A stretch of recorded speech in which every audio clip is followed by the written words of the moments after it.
कोबीचे पराठे आणि दही चटणी चला बनवूया. कोबी बारीक किसून घ्यायची, त्यात हिरवी मिरची, लसूण बारीक पेस्ट करून घालायची आणि 4-5 चमचे बेसन पीठ घालायचा. बेसन पीठ घातलं की पराठे खुसखुशीत छान होतात.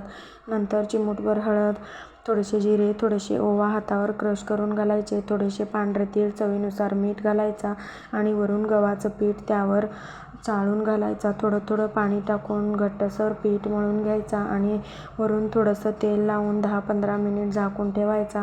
नंतर पराठे लाटून घ्यायचे. मस्त खुसखुशीत पराठे तयार होतात.